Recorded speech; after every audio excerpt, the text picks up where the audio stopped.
To No Limits, a PlayStation podcast, episode 84. Ghost of Tsushima is coming to PC. Shawn Layden has some things to say. Spider-Man 2 is getting an update. Stellar Blade released a demo you shouldn't have been seeing, but you got it anyway. And more.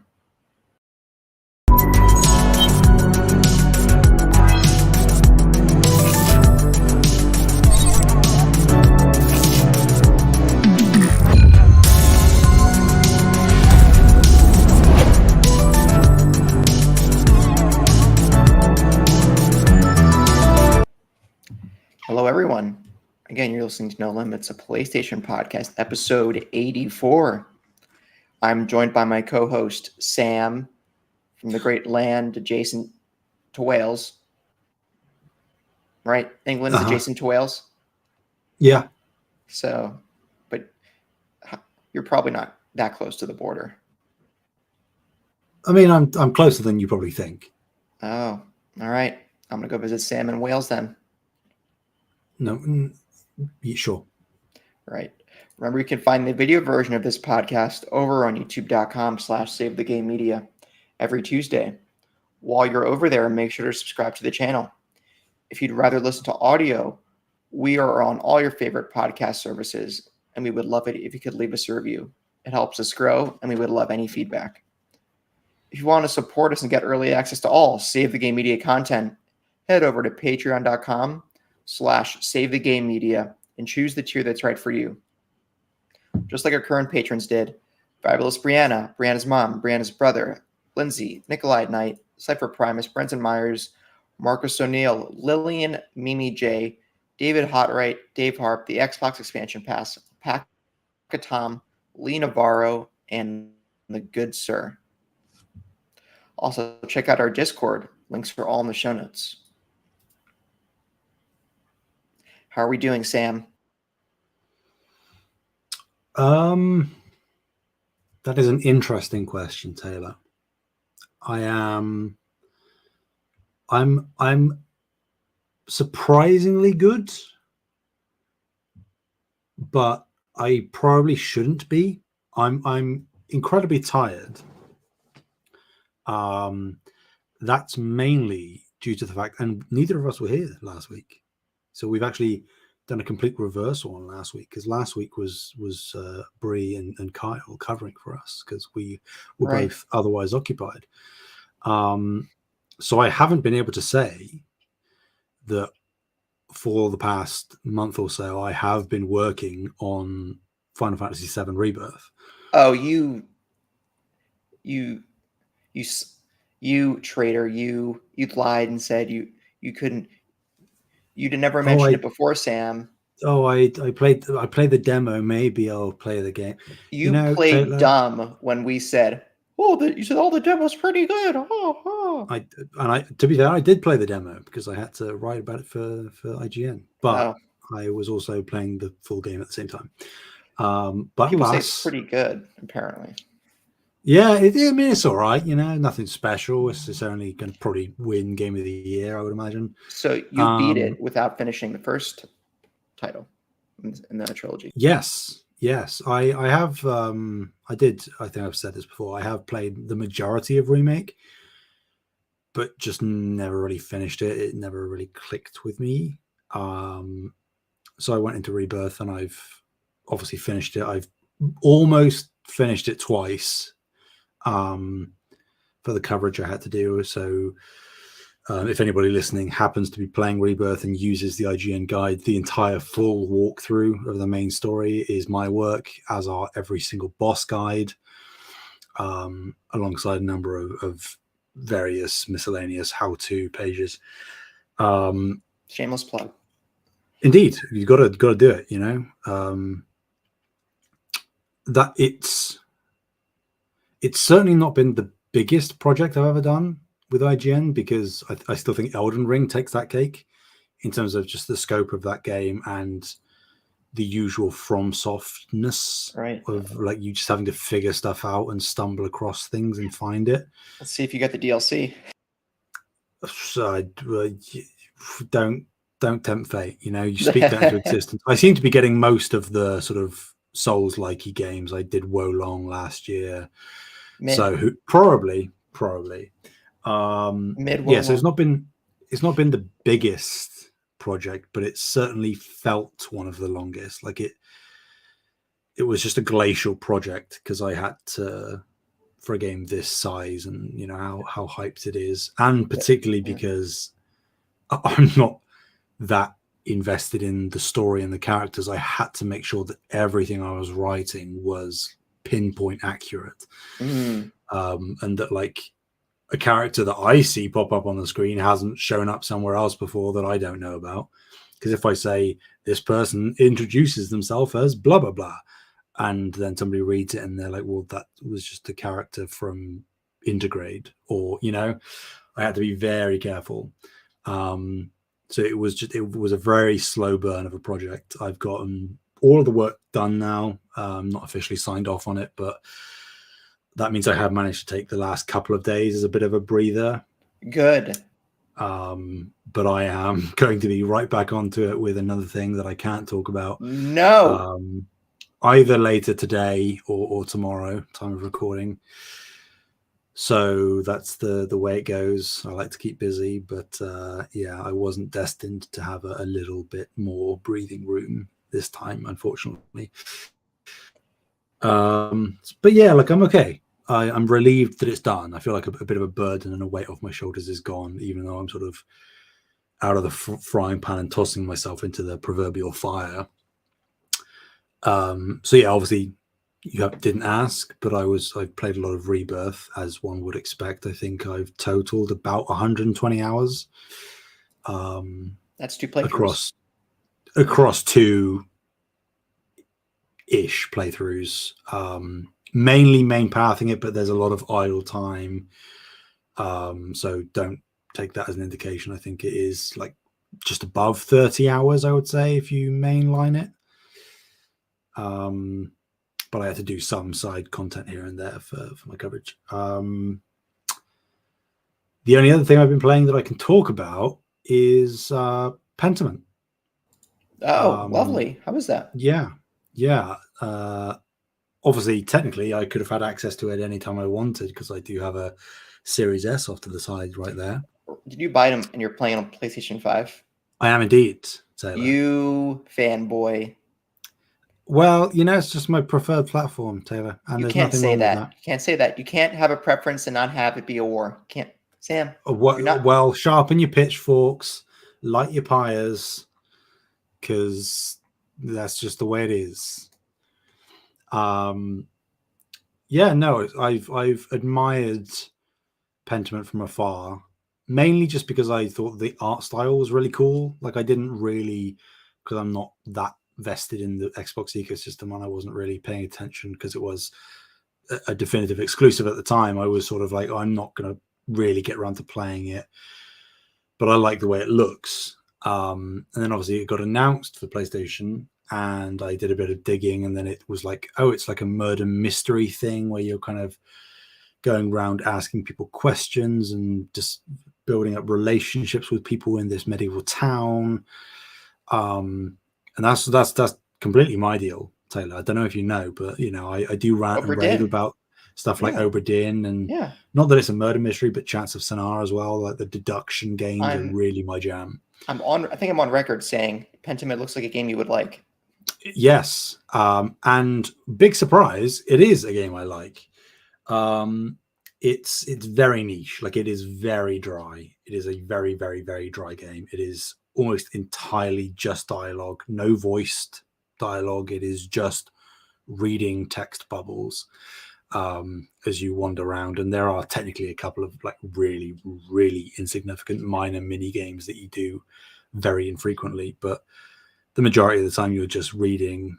And it's got its hooks in me. I don't like love it, but I do really like it. I'm going to see it through. I just checked my progress tracker as we started. I am 52% of the way through the game, so I'm just over halfway.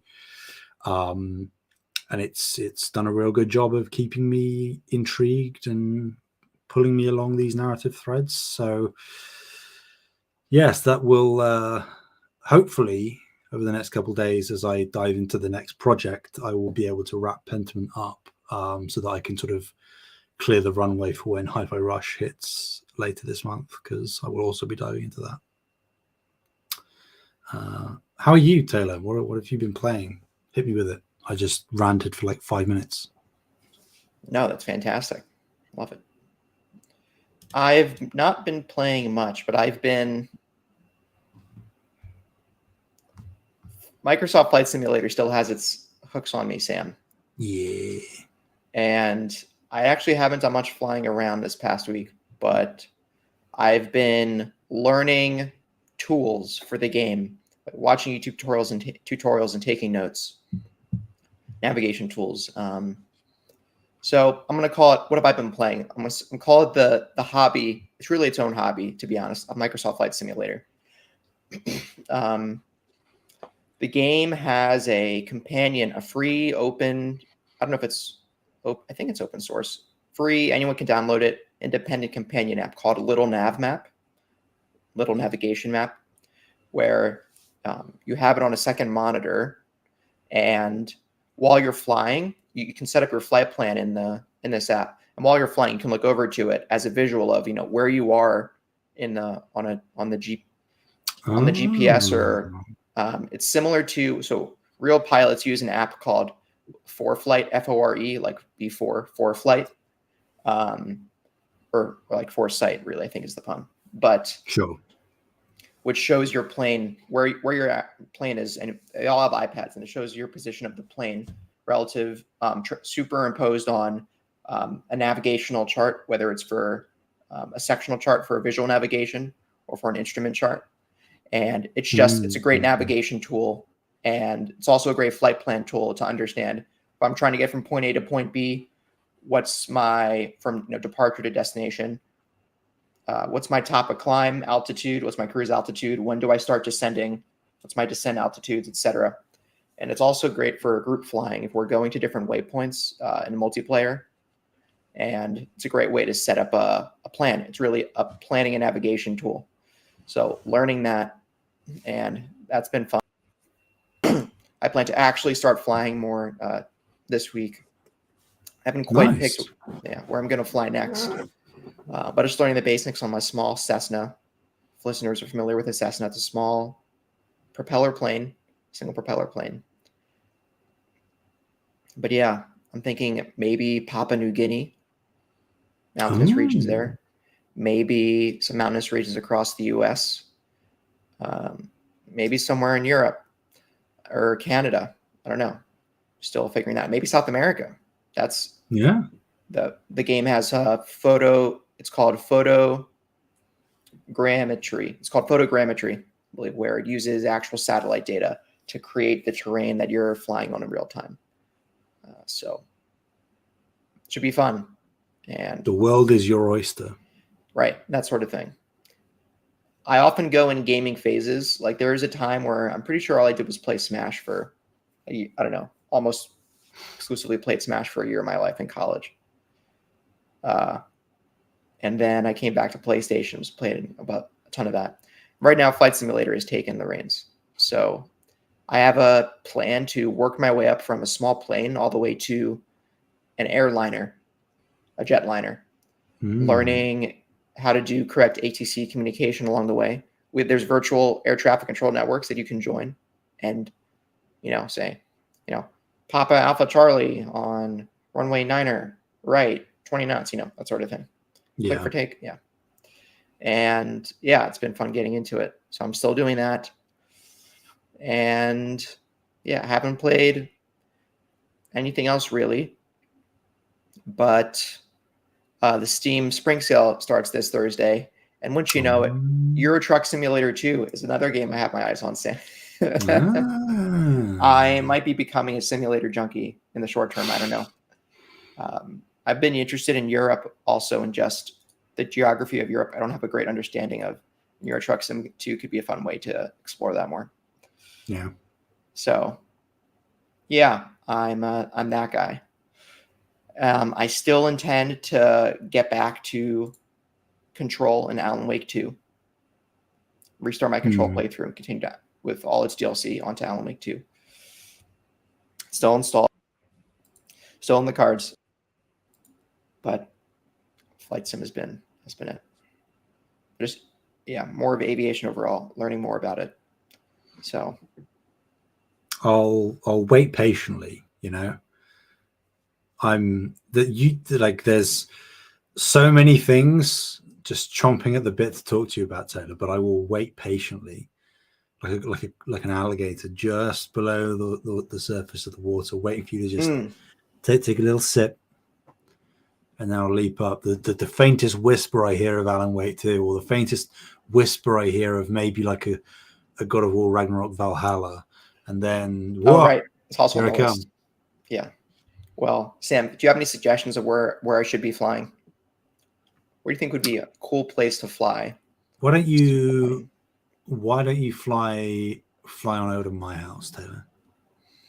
If you give me your general location, I could probably do that. Actually, there is a way to. There's YouTube tutorials on how to. You could basically find your way to any coordinates. Yeah. But you might not want to dox yourself to me. I don't know, Sam. Whatever you're comfortable with. True. Although at low, I don't know if it's so. All right, hot take, perhaps. I don't know how fun it is or how beautiful it would be to see the English countryside as compared to, mountains. We have mountains. You do have mountains, huh? Maybe the Welsh countryside too, and that's beautiful. Yeah, that's rolling hills for Rolling miles hills. and miles. Perhaps, Sam. Just saying. All right. Well, maybe we'll talk offline. Okay. All right. Maybe make my way down to the Alps after I leave. Yeah. Yeah. That sounds good. All right. There is a streamer, a Flight Sim streamer, and I've still been getting into watching streamers because, I don't know, it's fun to watch people navigate, especially on jetliners. All the switches they have to press, all the flight control, all the flight computer inputs they have to make.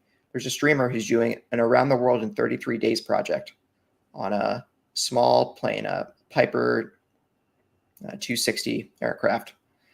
And around the world in 33 days, a woman named Sheila Scott in 1966, I think she was British actually, circumnavigated the globe in that small plane in 33 days on like-to-like trips in that plane. Damn. So there's stuff like that that's really fun to follow. Yeah. Also group flights. So it's a fun world. Glad you're in it. Thanks.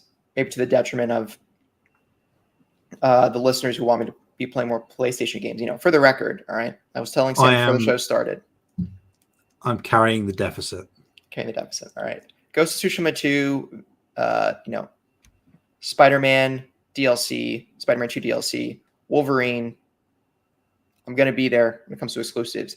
Maybe Final Fantasy VII Remake Trilogy. Because let's face it, I'm never playing the OG Final Fantasy VII. I bought it for $8. It's not going to happen. You've got it now, though. You've got it. So, never say never. You're right. Never say never. But Final Fantasy VII Remake Integrate, I just checked psdeals.net, which is a great website for tracking PlayStation prices for certain games over a period of time. Most recently, it's gone into sale for a total of $15. Yeah, that's ridiculous. Yeah. So it might be on the docket for me to purchase down the line. But in terms of regular games that aren't Flight Simulator, Control is first on board. Nice. Yep. Stellar Blade to me doesn't look that like it's it, and same thing with Rise of the Ronin. Yeah, I think they're both kind of maybe a year down the line kind of games. I think that I could very easily see myself picking up one of those games on sale because I like Neo type stuff with Rise of Ronin, and Stellar Blade looks like a maybe Nier-esque thing, but I don't know if either are day one for me. However, Sam, I am hearing earth-shattering things about Dragon's Dogma 2 from previews. I got to say, haven't been paying too much attention. But I'm not surprised.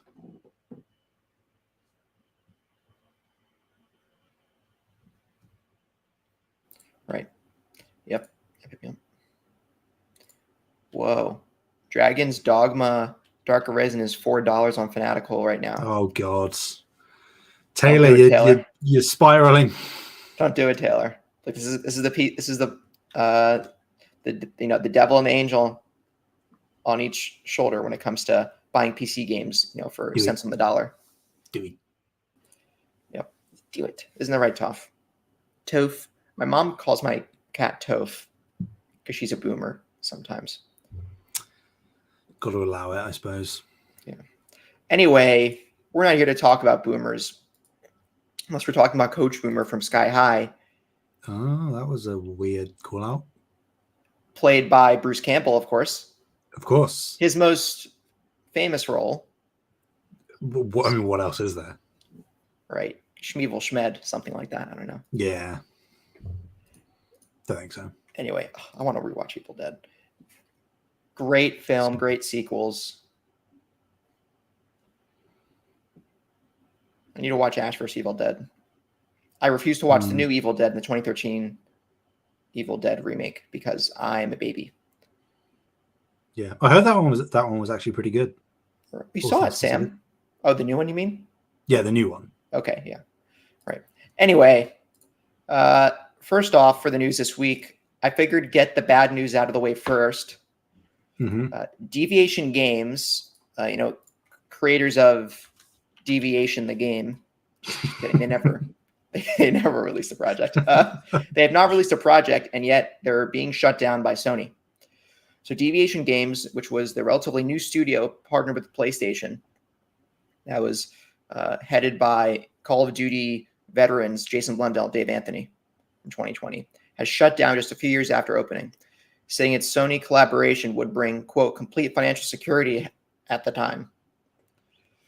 The company ballooned in size after just 1 year in 2021, when it was at 1 year after it was founded.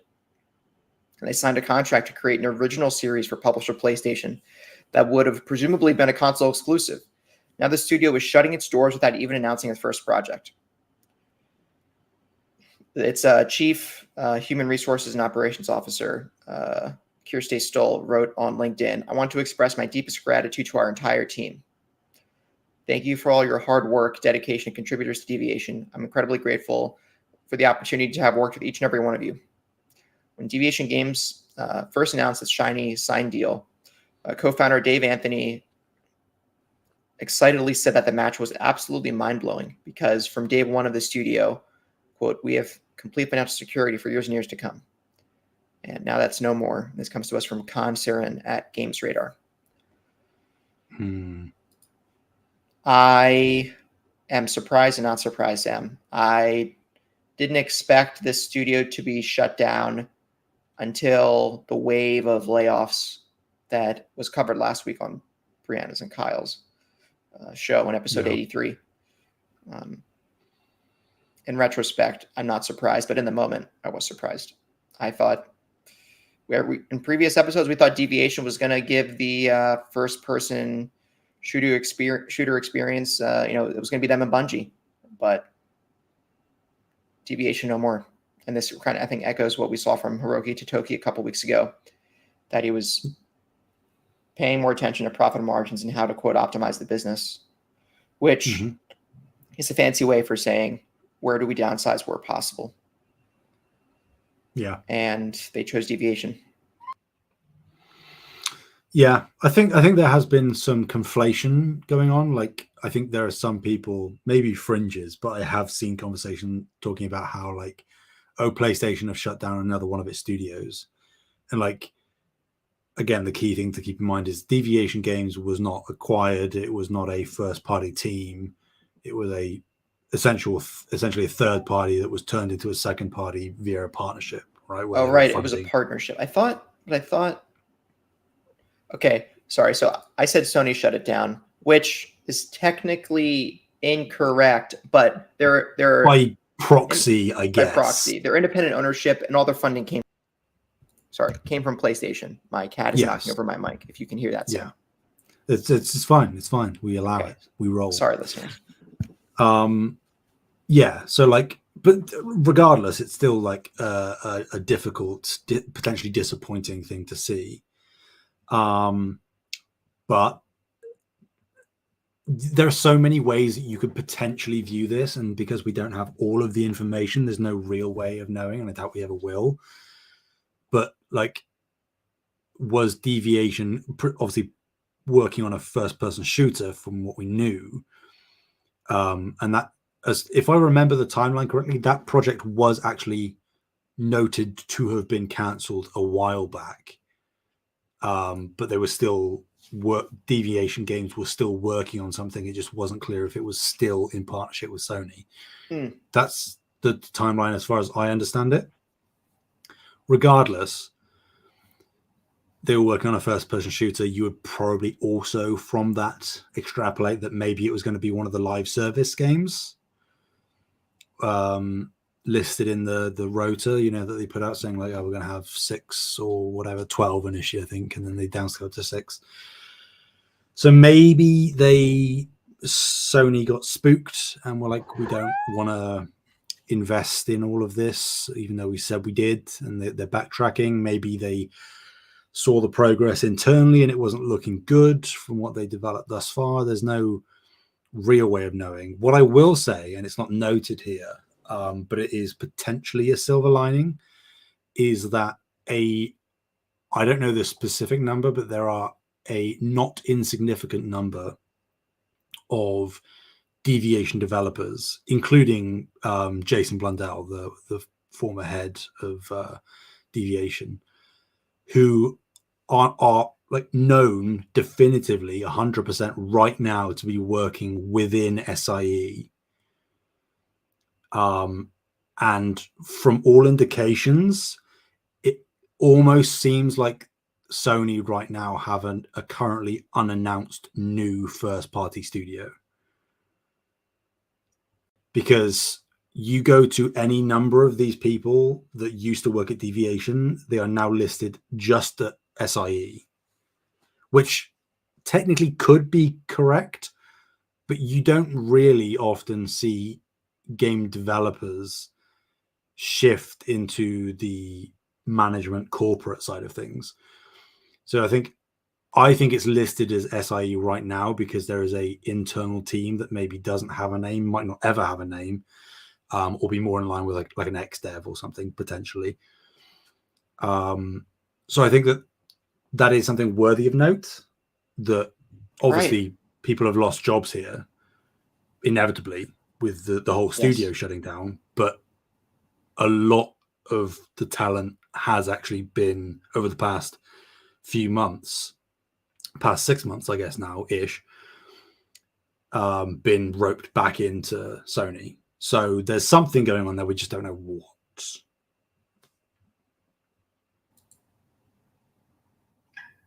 Interesting. Yeah. Toff also thinks it's interesting. And I believe, if I'm not misremembering, one of the developers who works at Deviation is also like kind of a content creator, or was and then stopped, but still is quite active on social media. And that person said that at SIE, they were working underneath Blundell. So Blundell is still heading something within Sony. And if they all transitioned into one of the pre-existing dev teams, you would assume that would just be linked on their LinkedIn profile. Because what would be the point of hiding that? But it's not. So yeah, time will tell, I suppose. Or maybe not. Maybe we'll never know the full extent or the reasons behind this. In the same way we don't know what they were working on, other than probably it was a first-person shooter.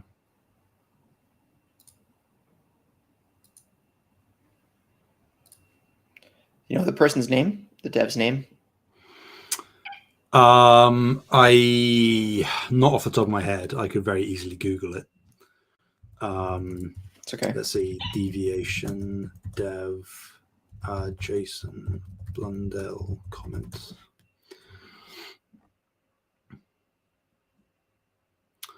Dun, dun, dun, dun, dun, dun, dun. Let's see.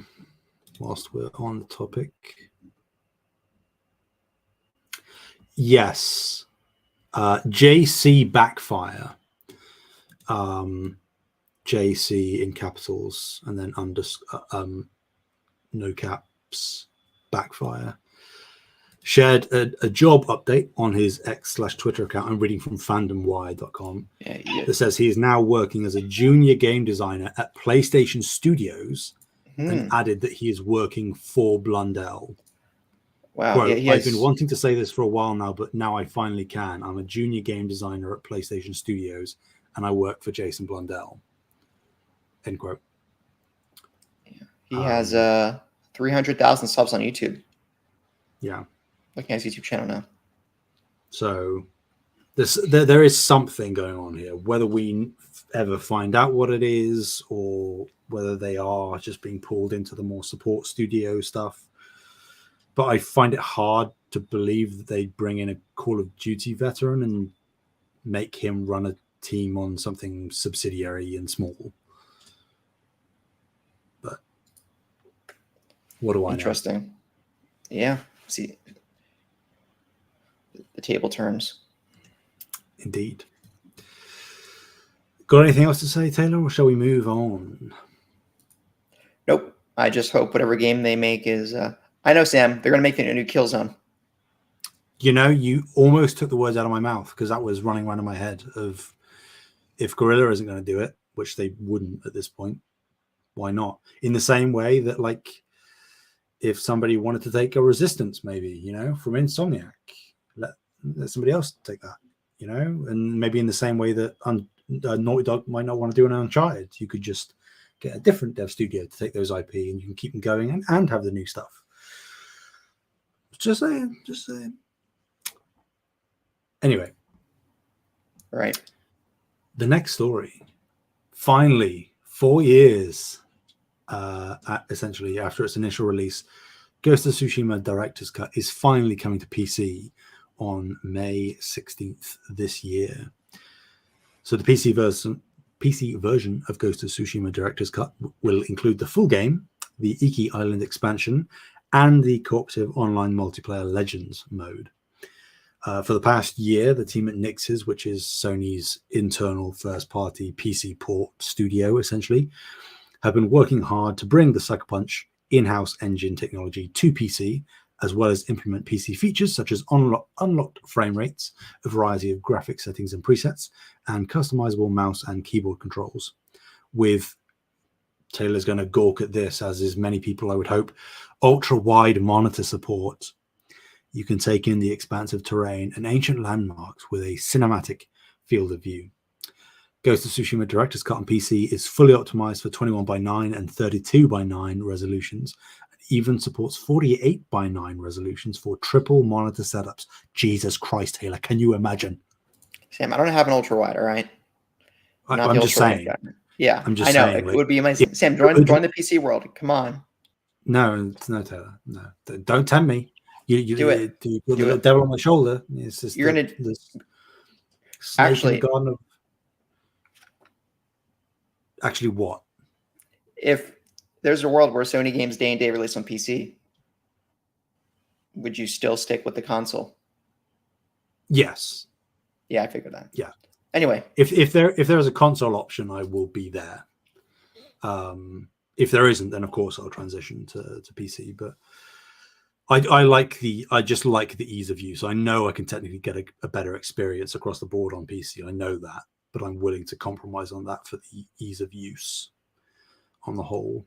So that's me. Anyway, Ghost of Tsushima Director's Cut on PC features the latest performance-enhancing technologies. NVIDIA DLSS 3 and AMD FSR 3 are available with both upscaling and frame generation options. Intel XS upscaling is also supported, and if your hardware has headroom to spare, you can use NVIDIA DLAA or FSR 3 native AA to further boost image quality. Also worthy of note, the game on PC also offers extensive controller support. You can use Steam Input to remap and customize the peripheral of your choice to your preferences.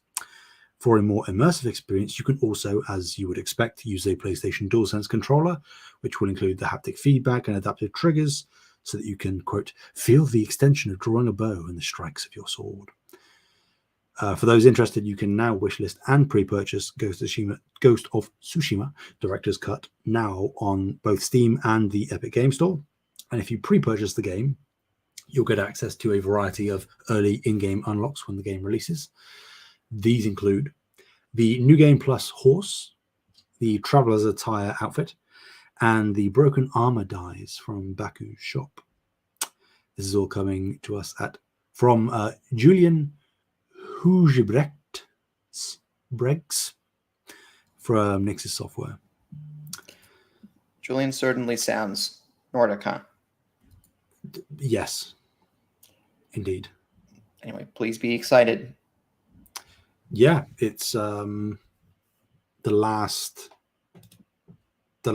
big PlayStation game, really, I think, from that era that hasn't come over yet. From that era, from the PS4 era? Yeah, like late stage. I guess Last of Us Part 2. Is that? No, that's not on PC yet. No, it isn't. But everything else is. God of War is, Spider-Man is, Horizon is, Days Gone is,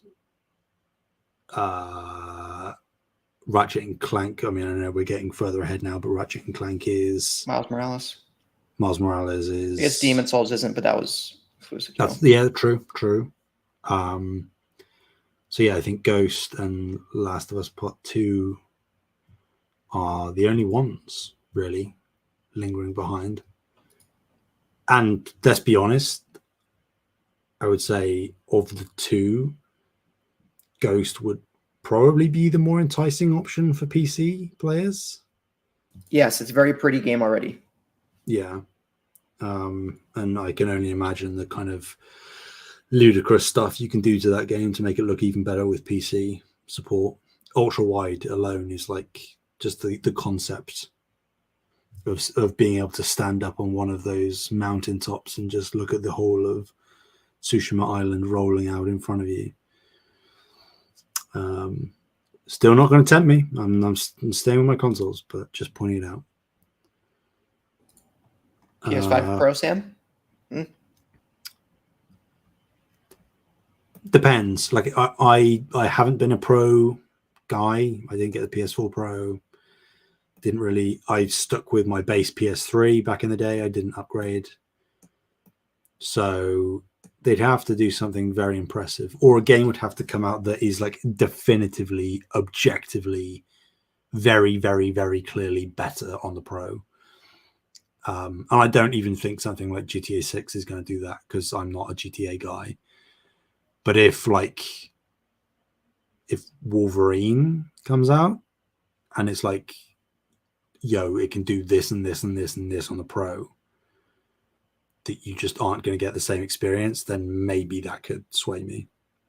But realistically, it's probably just going to be up-resing a little bit, potentially more stable frame rates, that kind of thing. Better ray tracing, I guess. Incremental stuff, which has never won me over in the past, so I don't see it doing that now. Fair. But go play Ghost of Tsushima, guys. If you haven't played it yet, please do. If you're going to play one of Sony's first-party games, do it. It's Ghost of Tsushima, trust me. Give it love. Really? You only play one of Sony's first-party games for the rest of their life. You're picking Ghost of Tsushima. I think so, overall. God of War 2018 has me, man. Yeah, but I don't know.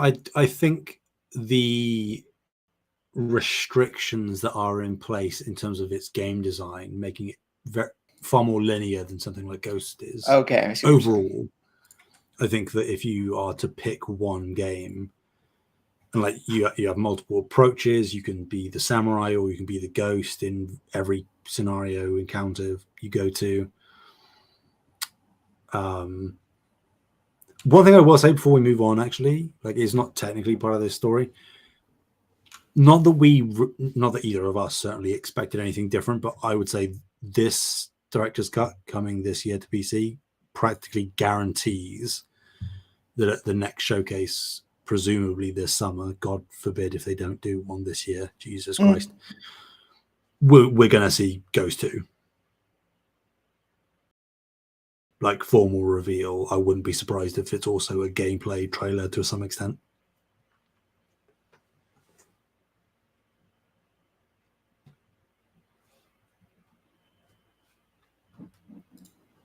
I think so, huh? Well, let's hope so. I think it makes perfect sense that you hold out on this game for one reason or another, and then you port it to PC just as you announce. I mean, if this is releasing in May, maybe they do a showcase in May, but realistically, probably June. So you get an influx of new players that play the game, and then you announce the sequel coming early, mid next year, maybe. Not before April 2025, Sam. That could still count as early, Taylor. April is not early because it's beyond Q1. Taylor, don't rain on my parade, okay? All right. Let me dream. They lie. I think April is real. In practical terms, I think April is the last month of the year you could say is early. Okay. You're not wrong. You're right, Taylor. Yeah. Yep. Anyway, in other news, Final Fantasy VII Remake and Rebirth are confirmed as PlayStation exclusives. This was first reported as the trilogy would be exclusive, but Gene Park, the source of this information, further clarified that this applies to Remake and Rebirth for now. But one would imagine will extend to do they have a name for the third game yet? Not yet. I know. Oh. I basically know what it's going to be. Oh, I know what it's going to. Okay, Remake, Rebirth, Reincarnation. No. Well, Rebirth, Reincarnation is pretty similar. Rewind. Final Fantasy VII Rewind. That'd be funny, but no. Okay. Be kind, rewind. Anyway, this is according to, again, a new Washington Post report from Gene Park, which and also reported by Tom Ivan of VGC, which appears to confirm that what we thought was widely assumed as definitive. And while the finer details of the exclusivity arrangement have not been publicly disclosed, the report seemingly extinguishes hopes of the trilogy coming to Xbox in the near future, at least. Christian Svensson, Vice President of Second and Third Party Content Ventures and Strategic Initiatives at Sony, at SIE to be particular, he told the Post that the console exclusivity was mutually desired when the remake project got going. Quote, back in that same console generation for the original PlayStation, Sony Computer Entertainment had a few franchises of its own, and in order to find its place in a very competitive video game industry, we sought to win the hearts and minds of key third-party developers like Square. That focus on securing third-party deals is, quote, ingrained in our DNA to this day, and, quote, connects directly to how we've worked together on Final Fantasy VII Rebirth. Final Fantasy has always been one of the primary franchise pillars on PlayStation consoles. And Svensson also said, adding that Square Enix is, quote, one of the best in the business at pushing beyond their fans' lofty expectations and showing off what can be done with PlayStation hardware. Had it not been, and the game's director, Yoshinori Kitase, said, while had it not been on a single platform, the world map would not be seamless, and game design may have had to regress significantly. Yeah. What a shock, Taylor. Yeah. Remake and Rebirth are exclusive. You could have fooled me. And I also think at the end there that the comments that if this wasn't on a single platform, the world map would not be as seamless and game design may have had to regress significantly. I don't buy that, Sam. I don't buy it 1 second. You know where we heard that? Ratchet and Clank Rift Apart. Are these the same games? No. But I truly believe there's no game releasing on a console right now that can't be replicated as well on PC. I don't disagree specifically with PC, but I think that if this game was ported to Xbox, it would have to run on the Series S, and that is going to inherently curtail what it can do. Because there is a parity clause for Xbox that it has to essentially run the same or can't lack features. So I think that Put it this way, nobody is making these kind of comments about games that are going on Xbox. Whereas we have heard it consistently, or not consistently, I shouldn't say that. We have heard it a number of times from different people developing games for PlayStation. Now, are these inherently buzzwords? Of course they are. In the same way that we believe in generations, and from Jim Ryan, and play wherever you want from Xbox and Phil Spencer. It's all BS at the end of the day to sell units and consoles, etc. But I don't think that it's inherently false either. And like that may come across as like copium or like standing for the console, but I do think that I think it's inherently apparent that the games that are exclusive to PlayStation almost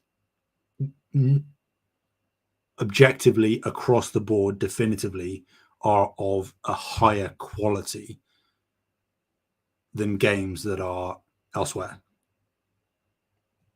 I think that the critic reception and the overall performance and stability and polish of Sony's titles, first party or otherwise, that they specifically pursue exclusivity with, speak for themselves. And is there potentially an alternate world where some of these games have come out on other platforms and still perform as they do? Maybe, but that's not the world we live in.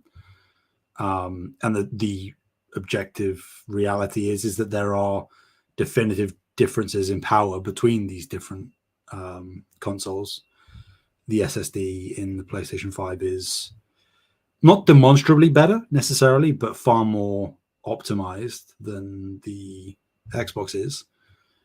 So I'm not a game designer, I don't know, but this sentiment has been shared multiple times, and I feel that there has to be some element of truth to it, personally. Could be wrong. Well, for Series S, I think you're right. Yeah. Do I think that this game would run Switch perfectly fine? Oh, hell no. Christ. Can you imagine? Do I think it could run fine on the X? Absolutely. But there's no reality where a game like this comes to the X and not the S, considering the S is vastly outselling the X. The biggest Xbox audience is on the S, which means that games have to really run very well on the S. And having played through Rebirth, I kind of agree in terms of like the seamlessness of the open world and stuff. I don't know how feasible that is. I find it hard to believe it would be as non-friction as it is. But again, I don't fully know what I'm talking about, so I'm not going to ramble on there. Everything else makes sense though. Like the fact that the exclusivity was mutually desired. Sony assisted Square with this project from the offset. Final Fantasy, not only just 7, but inherently as a franchise, is synonymous with PlayStation above any other platform.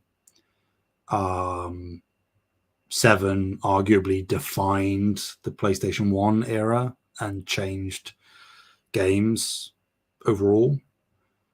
So makes perfect sense that Sony wouldn't want to give this away because it's so inherently ingrained in the identity of the ecosystem and has been for decades, that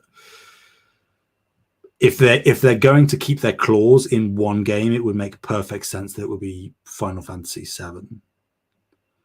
And the fact that Remake and Rebirth and whatever the third game is the current iteration of 7 stands to reason. There's still like sentiment that 7 Remake and Rebirth and the trilogy is coming to Xbox. Like, I guess I'm happy to eat my hat if I'm wrong. I just really don't see it.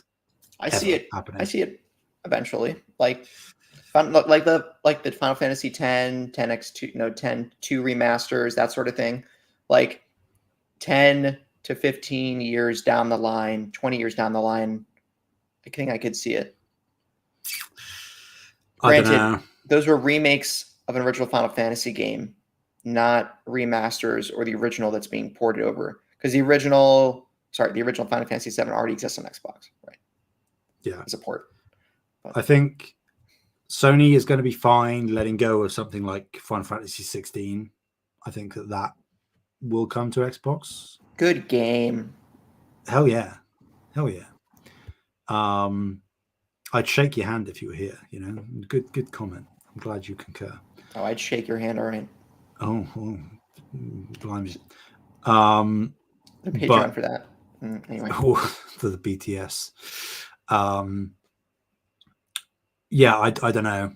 I think if Remake was going to come, it would have come already. It's been 4 years. You would have heard something about it being in the pipeline or having been discussed, and there's just nothing. It's just the hopes, and well, it makes sense that eventually it will come, or maybe it'll come when the trilogy's finished. And I just think that whether it's Square or PlayStation or both, I think that an agreement will be worked out where they just maintain the exclusivity in perpetuity. I could be wrong, and I don't really care if I am wrong. I really don't. I'm just saying I don't think it's going to come to Xbox. Again, I guess time will tell. But having what, again, I would imagine is probably in certainly in contention, but likely a Game of the Year winner currently as the year stands. Having that as an exclusive you can only get on your platform, that's pretty valuable, as much as certain people might try and suggest otherwise as of late. Sam, you're pretty valuable. Thanks, man. The only other thing I'd say, Taylor, and I don't know if you've read this, there is scuttlebutt saying that Rebirth is selling worse than Remake, even in Japan. And I'm sure that is correct. But you do have to take in mind the contextual factors at play, being that Remake released on PS4, which adds close to 100 million install base. Right, at the end of its life cycle. At the very end of its life cycle in 2020. So, like, essentially, for all intents and purposes, the maximum size install base for the PS4 that would be playing exclusively on PS4 was in that year when the game released. And with Rebirth being a PS5 exclusive currently, inevitably it's going to sell less. It doesn't mean that it isn't going to have a very long tail and perform incredibly well. And like the exclusivity window is technically shorter on this one, on Rebirth. Like, it lasts a few months, I think. So I wouldn't be surprised to see Rebirth on PC by the end of the year. Right.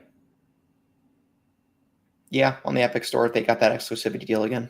Yeah, I think that makes perfect sense. Well, we'll see. And Sony better not say the decrease. Sony better take the decreased sales in context rather than just looking at numbers and saying lower number, smaller than previous number, bad performance. Yeah. I would really hope their financial analysts have the intelligence to see past that.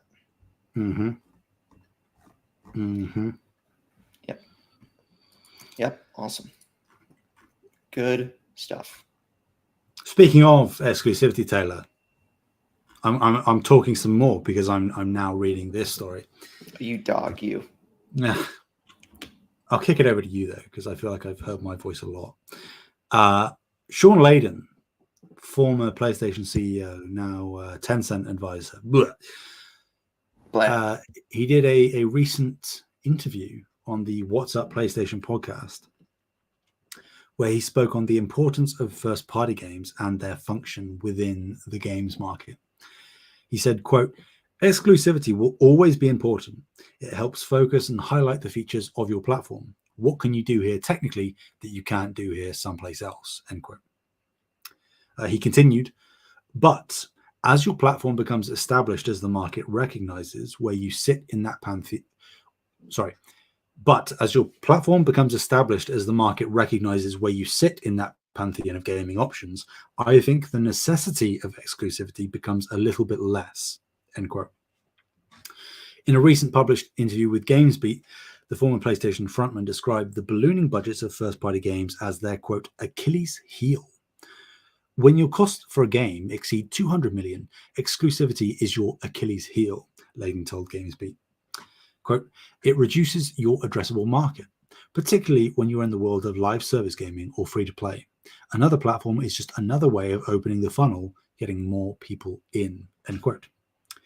Elsewhere in the podcast, Layden also spoke to PlayStation's exclusivity philosophy in its early years and how its focus on being an open platform for third parties differentiated it from Sega and Nintendo. Quote, "PlayStation was never a first-party driven platform. You look at Nintendo and Sega in the 90s, their first-party output was the lion's share of the software market. You could publish on N64, but the top 10 games were always going to be Nintendo games on there. PlayStation always began with a third-party focus of the platform business. First party isn't there to steal market share from Electronic Arts or Square. First party is there to grow the pie bigger." End quote. All coming from Jordan Midler at VGC. Right. Thoughts? So, my thoughts.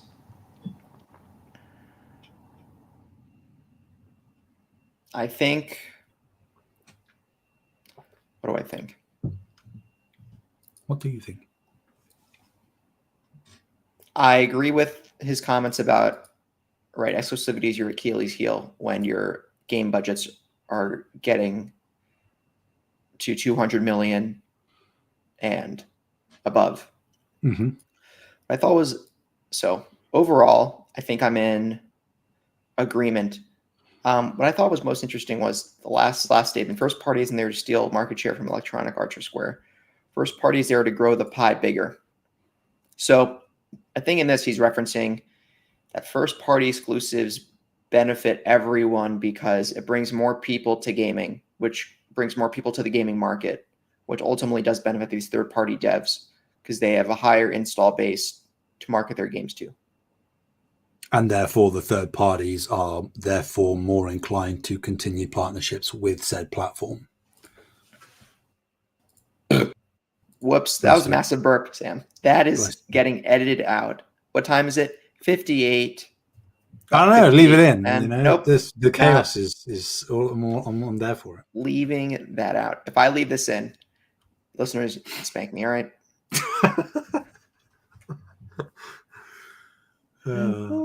Anyway, back to the story. God, where was I? I'm leaving that in. That's funny. Yeah. Hell yeah. I think I agree with what he's saying here. They do have the function to bring people to a platform and to bring people to the industry. It's people want what they can't have at the root of it, right? And when you have something that looks really great, but you can only get it one place, you will attempt to procure the means to do the thing. Yeah. In this case, procuring the means is buying the console, buying the PlayStation, right? So I understand it. And look at Nintendo, the winningest console manufacturer of the past 7 years, right? Nintendo Switch might end up as, I think it might end up beating the PS2 as the highest selling console of all time. Potentially, yeah. it is sold over 10 times what the Wii did. It's way over 100 million units. And why is Nintendo on top? Because they have software suitable for all ages that is excellent in quality and that you literally cannot get anywhere else. So you buy the hardware to get an ecosystem, and that's how it is. And Sony is trying to, back to Layden's comment that when game budgets are so high, exclusivity becomes a partial burden because you just need to sell it to more people to get your development costs back, right? Part of that solution is expanding to PC, and I think it's just consistent. I don't think I really disagree with anything you had to say. When people hate it, the comment, people, I hate it when I disagree with someone who it's like when someone you hate or not hate or someone you don't like makes a great point, and it's just like, dang it. I don't like, that's a little bit of how it is for me with Layden right now because of his employment at Tencent, but I think he's speaking the truth here. Yeah, I'd agree. I don't think you can really objectively disagree with anything he said. I think him saying that as your platform becomes established, as the market recognizes where you sit in that pantheon of options, I think the necessity of exclusivity becomes a little bit less. Makes perfect sense that in a way he's kind of describing both Xbox and PlayStation there, weirdly, where the market is recognizing that Xbox is in last place and therefore the necessity of exclusivity has decreased because the business strategy has had to change.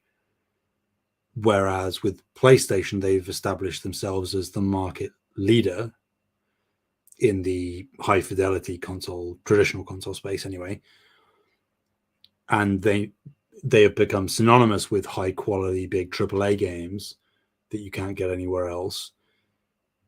And therefore, now that they have that reputation, there is an argument to be made that you can open up the floodgates a little bit, The exclusives are still important, as he said, but once you've got the reputation in place, you putting a couple of games out here and there on different platforms, PC or otherwise, isn't going to destroy that public perception, especially with PlayStation, I think, because it's just been so well ingrained for over a decade now of the kind of things that you can expect specifically from PlayStation. And I agree with you that you pointed out that last quote about first party not being there to steal market share from EA or Square, and the first party is there to grow the pie bigger. I think that's a reckoning that a lot of consumers are going to have to deal with, or not consumers, I guess, but specifically the diehards, into gaming and know everything that's going on in the industry or most of the stuff, really clocked in. There's going to be a reckoning going on where we have to realize and accept and be okay with the fact that first party having a reduced presence in comparison to third party is how realistically it's always been and how it should be. The first party is by design there to fill the deficit. Sorry, the other way. Third party is there to fill the deficit in between the sparse first party releases. And you've seen that specifically with PlayStation, both last year and this year, where there is heavy reliance on third party partnerships with one, maybe two big budget blockbuster games. And I think that there is a yearning, particularly from the PlayStation community, to go back to the late PS4 era. And while I do think that we will see an uptick back to somewhat of that level, where we have so many first parties cooking right now that they are going to have to fire off, and they're going to fire off, and it's going to be relatively close together.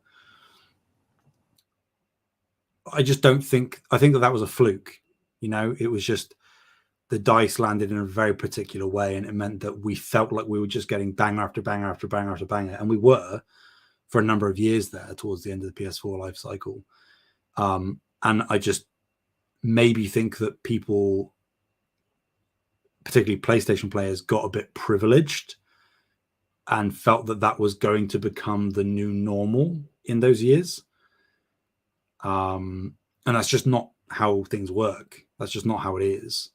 The first party games typically need to be the real big draws, as you say, the things that you can't get anywhere else, the real things that are going to make headlines, look great in adverts, make you want to buy the console.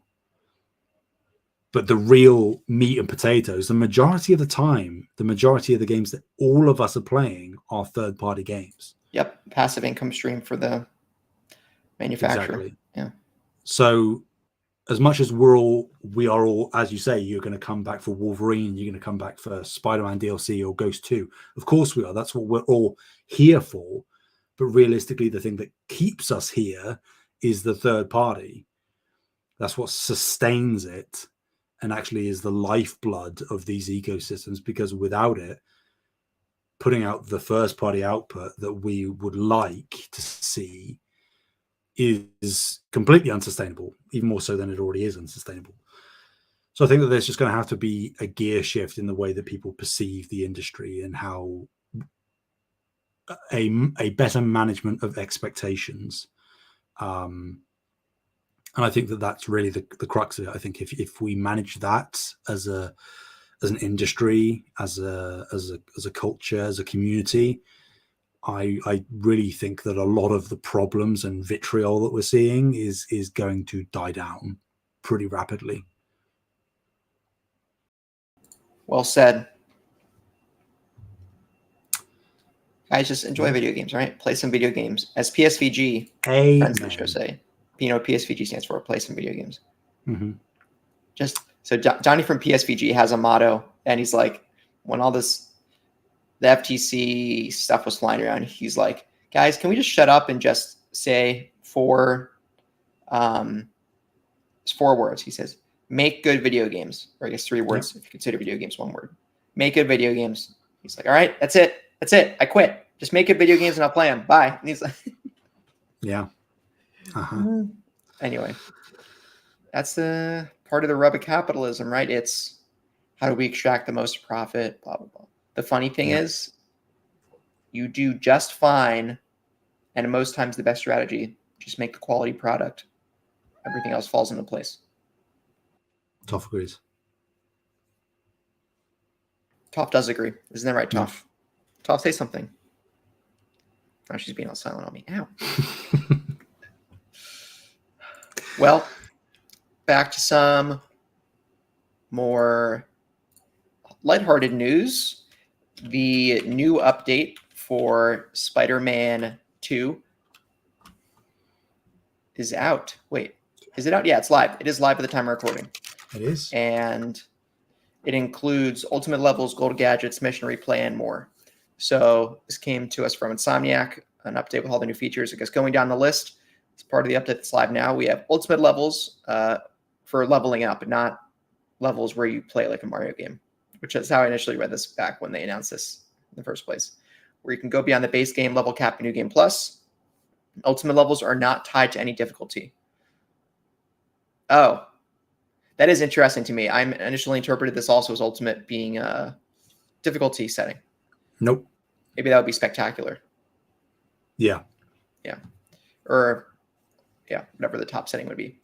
Symbiote suit styles. You can unlock new story symbiote suit styles via ultimate level progression. So when they say suit styles, are these just new suits? No. No. So for anybody that's played Spider-Man 2, and I've played it, and I still don't really understand yet. The majority of the suits. Oh, right, the styles. They have the variants.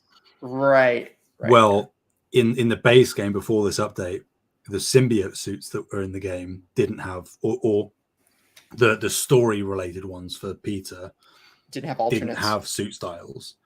Right. They were just like the black suit, the symbiote suit. Whereas now they do, and you unlock them as you level up these ultimate levels. So the more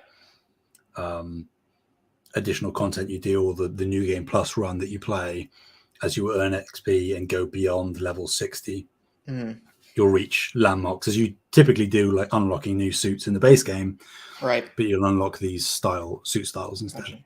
When it's time to return to Spider-Man 2 for its DLC, I think I'll boot up New Game Plus and do that. Because if they do the DLC like 2018, DLC access is via a separate menu. There's not a quest or a subway station or a landmark you go to enter it. It's segmented away. I would imagine it would be more integrated with Spider-Man 2. Actually, yeah, because there is a very direct... If you've completed all the content in the base game Spider-Man 2, there is a very obvious link to what the DLC will be. Or perhaps I should say, no, I don't know if what I'm about to say would reflect on the Insomniac leaks. Whatever content is next for the Spider-Man Insomniac universe, there's a very clear suggestion from the base game content. That's what I'll say. Well handled. Thanks. Additionally, we'll have golden gadget styles. This is cool. I wasn't expecting to see that. So you can make your gadgets look gold. I don't know, Sam. I know you're not a Nintendo guy, but in old Mario Kart games, or in Mario Kart games since Nintendo DS, you could get gold parts. Or actually, it might have been since Mario Kart 7 on the 3DS. No, I think it was on Mario Kart Wii at least. You could get gold parts by gold wheels, gold glider, gold cart by completing various high-level objectives. So, reminiscent of that. It's a very Ratchet and Clank thing as well. Oh, Ratchet, yeah. Great. Also, Suit Tech Fusion. You can unlock both perks in a shared Suit Tech slot, which is very cool. Thank God. Yeah, I'm not... Right. Unlock both perks in a shared... Would you like clarification on this one? So I know... So when we talk about perks, right, it was the ones like you improve your maneuverability, and there were certain segments where it would be a linear path from one perk to another, and then it would be a set of two that unlock at once. Yes, and you can only activate one at a time. Right, you can only activate one of those shared slots at a time, but now you can activate both at the same time. Yeah. Okay, good. It felt like it defeated the purpose to have a dual unlock, but you can only use one of them. It was very arbitrary, yeah. Yeah, so that's great. So also a new PlayStation trophy for completing the story New Game Plus. Also, more additional features are mission replay, where you can select mission by mission which one you want to play again as much as you'd like. That's great. I know that was criticism at the beginning of when the game launched, or a light criticism that they wanted that feature. Time of day swapping. You can swap your symbiote tendril colors in the gameplay settings. So I wonder what do you think, or I don't know if you've played around with it already, Sam, but what do you think we'll have? We'd have black, white, red, maybe? As far as I know, it's black, white, or normal. It's black, white, or for when you're just swinging around normal webbing. I believe those are the three. But normal webbing is not a tendril. No. But like there are a number of like the where it helps you with maneuvering. Yeah. Have, as you're regularly swinging around, your webs are black as well. Right. So I think you can swap those out if you want to. I don't know why you would, but if you want to, you can. Well, I want black webs with my black Bully Maguire suit, which I'm almost positive is here now. New action figure mode for photo mode, which is funny. It's so dope. I don't know whether you've seen pictures of it. No. Because I was speculating when this update was announced. I thought that what it would do is that in photo mode, you could like articulate the joints of the character model into different poses. But as it says in the description of the mode, you're actually miniaturizing the player character. And like, there's just some stuff already. The photos that have been taken are, it's so cool. It's obviously like really trivial, but it's very fun. Right, that is funny.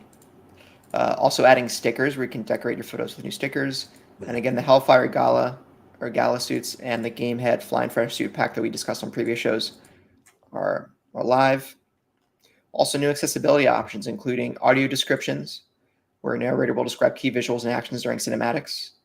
A volume slider, sub option for audio descriptions. Screen reader, which audio narration relays text across menus, tutorials, and control hints. And more sub options for delay times for repeating things, delay scales and volume sliders. Mono audio, captions for game sounds during cinematics and some gameplay. And those captions can be further modified with size, color, and background opacity. In-world text translations, which enables text box to show translated in-world text, which I think would be like if you see a sign that says something, I'd imagine it would type that out for you on the screen, which is great. Mm-hmm. High contrast outlines for outlining friendlies and enemies with specific high contrast colors. And high contrast presets for streamlined use. Also center dot colors, which adjust the color of the center dot on the screen. And an aim arc color, which adjusts the color of the arc that displays during certain moments when aiming. And the color of the target. Motion sensor aiming, so you can do gyro aiming with your webs, which might be something I turn on. Sounds like it would be fun. And you can further optimize that with calibration and sensitivity. And you can switch UI holds to toggle, and you can use the disable the touchpad in combat to prevent accidental presses. That one's very nice. Yeah, like that is very nice. Like there's some accessibility options even for just the player who doesn't require these options. Some of them might just be nice to implement for quality of life. Like in The Last of Us, I think it was part 2, the auto pickup feature for loot across the ground. I don't know if they re-implement. I assume they would replicate that in part 1 remake. But yeah, certain accessibility options, even if you don't think you require them, it might be nice to have. So yeah, awesome. I will say, it sounds harsh to say. Slightly underwhelmed that this was all the update entailed. I was maybe holding out hope that there was something that they were holding back in terms of what the update contained. Understandable, of course, and like I'm not going to be whinging and crying. I'm just, I was holding out hope that there was going to be like and also surprise, here's not necessarily like a full-on DLC shadow drop or anything, because I don't think they do that, but something else in the world, like a new post-game activity that you can do to keep you busy, or but maybe that will come. I won't specify it, but there was, when this update released, a bug. I don't know whether you'd heard about this, Taylor, where the like console command debug menu was available. And yeah, I heard about this. Players could access it. There was potentially some stuff that was visible in the debug menu that could maybe assuage my disappointments in the not too distant future, but again, very hard to know without official confirmation. But like there was definitively on camera stuff in that debug menu that we probably shouldn't know about yet. That's all I'll say. Apart from the leaks. Gotcha. So time will tell. Time will tell. Sam, I should be honest with you. I kind of zoned out for a second because I saw an article pop up that Naked Gun is being remade with Liam Neeson as star. I saw that story as well. Yeah. Great films. And I've never watched the 3 Naked Gun films all the way through. I need to do that. Damn, yeah. Highly recommend. I don't know how well they will have aged, but Oh, well, the only one that aged badly was one with OJ, in my opinion. fair. Yeah, that's true. Yeah, I haven't seen him in a long time either. So, anyway, the final story, Taylor. Final story ever. The final The last story one. in This any is it. medium. The last one. This is it. It's been fun, folks. No Limits is ending. We're ending on a high note, maybe. One limit. Probably not. The Stellar Blade demo has been released, but subsequently removed from the PlayStation Store. What's going on? Right? I said large butt, and they couldn't believe it, and they took it down. Yeah, it's all your fault. So, a 45-minute demo of the upcoming PS5 exclusive Stellar Blade was added quietly to the PlayStation Store earlier. It says today. We're drawing from the article. Oh, right, my bad. Yeah. It was not earlier today, but it was within the past week. So, just half an hour March after 9th. it went live, March 9th. Just half an hour after it went live, however, the free trial, which had not been formally announced or advertised, was mysteriously pulled offline again. Unfortunately, or maybe fortunately, depending on how you want to view it, even those who'd been quick enough to download the demo found themselves locked out once it had been removed from the storefront, intimating that the app had either been published prematurely or had not yet been ready for a playing audience.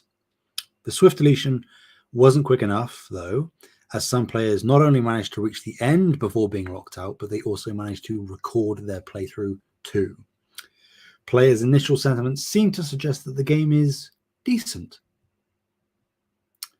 And of course, officially, Stellar Blade is set to launch on PS5 on April 26th of this year. All of this coming from Vicky Blake at Eurogamer.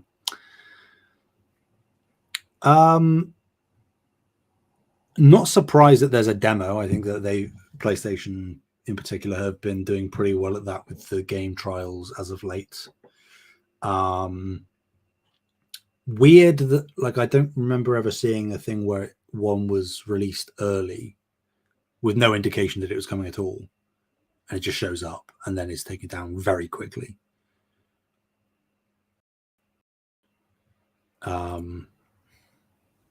Neither of us got to play it or tried to download it. I don't have really much interest in Stellar Blade. Sorry, listeners. How about this? In between all of the what I'll call March games, this is April. What I'll call the March-April games that are I really look at it as a trio: Rise of the Ronin, Stellar Blade, Dragon's Dogma 2. Dragon's Dogma 2 is far and away the one that looks most interesting to me. So if there's one of those I'd be getting, it would be Dragon's Dogma 2. The big booba butt lady isn't doing it for you? Not yet. I mean, the gameplay looked decent, but it's like, I don't know. We'll see if we'll see what the impressions are at release. It kind of looked like what can Stellar Blade do that Nier couldn't do better kind of thing to me. Sure. Maybe I'm comparing apples and oranges, but just on a strictly gameplay perspective, that's what I kind of took my takeaway was. Yeah. That's not to say just because the game's better doesn't mean the one that's not as good isn't worth your time. Just for me, personally, didn't seem like it would be. Yeah. Yeah. And I think that you probably aren't entirely wrong there. I wouldn't even say you're far off. But obviously PlayStation really likes what they're seeing. They locked down Stellar Blade as an exclusive. They really like what they're seeing. They announced a publishing partnership with Shift Up. They've been marketing this when they can at State of Plays and whatnot. So I guess maybe even if it is like a not as good Nier, but it's exclusive for PlayStation, that's enough for them. I could understand that logic. So maybe that's what it is. I hope I'm pleasantly surprised. I too, again, I'm not overly sold on it, but I think there is certainly potential there for it to be a game that I really end up liking. I just haven't seen anything from it that's blown me away yet. But if there's a demo coming out no harm in playing it and trying, Taylor. It's true. Maybe that's how I'll return to my PlayStation, Sam.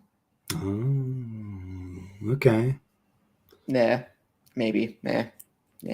You got to do what you got to do. You know, if that's what it Actually, takes, I'm happy. I'm fine with it. yeah, my PlayStation Plus actually runs out in 11 days, and I don't plan to renew it at any tier yet. But I probably will do at least Essential just because I'm a sucker for having my cloud saves. So it's not like Invaluable. it's not like they don't delete your cloud saves if your subscription expires. It's just no updated cloud saves will exist. Yeah. So once I start playing my PlayStation heavily again, which I imagine would either be because in Final Fantasy VII Remake or Elden Ring, I'd probably cave there. Mm-hmm. But I'm saying this because my Ghost of Tsushima access to Iki Island on the director's cut is tied to extra. So I'll need, and I still don't have the PS5 upgrade either. So one day I'll need to purchase the PS5 upgrade in Iki Island. Yeah. But anyway, that's it for this week. Sam, do you know? I need to check. Are we doing a post show today? I don't believe so. Let's discuss behind the scenes. But if you want to get access to all our post shows, I knew I Hate My Friends coming back, the leftovers, and other Patreon exclusive content. Subscribe to the Patreon for just $1. $1. You know, you can't even get anything for $1 nowadays. You can get our Patreon. Except for our Patreon, right? Remember when I was a kid, Sam, chocolate bars were $1. Or maybe Oh, yeah. for you they were Good a old pound. days. Yeah. Nope. Try like 3. Anyway. Back in my day. Yeah, Toph is angry about it too. Thank you all so much for listening. You can find us on YouTube at Save the Game Media, Twitter at Save Game Media, and the Discord links are all in the show notes. Where can people find you, Sam? Anywhere and everywhere at Sam Heaney, Heaney. Great. You can find me at Taylor on the Discord or Mr. Carter 9, MrCarterNine on PlayStation. Find me on Xbox as TPR6868. I'm gonna add that one there for my Flight Sim Bros. Right. Nice. You can have me on Steam as I forget my Steam. I think it's just TPR. What is my Steam name? It is TPR. That's it. No numbers. Anyway. Thank you all. Anyway. Have a good one. Bye-bye.